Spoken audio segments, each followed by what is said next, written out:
بسم اللہ الرحمن الرحیم۔ احباب، آج جو حدیث مبارک آپ کے سامنے پیش کر رہا ہوں، اس کا عنوان ہے اللہ تعالیٰ اور بندے کے باہمی حقوق۔ حضرت معاذ بن جبل رضی اللہ تعالی عنہ روایت کرتے ہیں کہ میں رسول اللہ صلی اللہ علیہ وآلہ وسلم کے پیچھے گدھے پر سوار تھا۔ آپ صلی اللہ علیہ وآلہ وسلم نے فرمایا: یا معاذ، هل تدری ما حق اللہ علی عبادہ وما حق العباد علی اللہ؟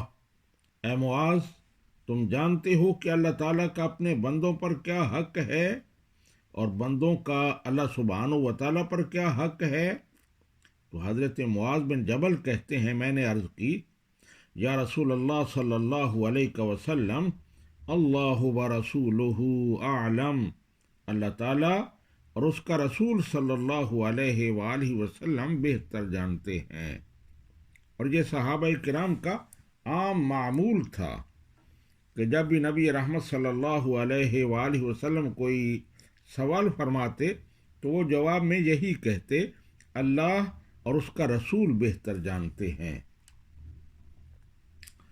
نبی کریم صلی اللہ علیہ وآلہ وسلم نے ارشاد فرمایا: فَإِنَّ حَقَّ اللَّهِ عَلَى الْعِبَادِ أَن يَعْبُدُوهُ وَلَا يُشْرِكُوا بِهِ شَيْئًا وَحَقُّ الْعِبَادِ عَلَى اللَّهِ أَلَّا يُعَذِّبَ مَن لَّا يُشْرِكُ بِهِ شَيْئًا، کہ بے شک اللہ تعالیٰ کا حق بندوں پر یہ ہے کہ وہ اس کی عبادت کریں اور اس کے ساتھ کسی کو شریک نہ ٹھہرائیں، اور اللہ تعالیٰ پر بندوں کا حق یہ ہے کہ جو اس کے ساتھ کسی کو شریک نہ ٹھہرائے اسے وہ عذاب نہ دے۔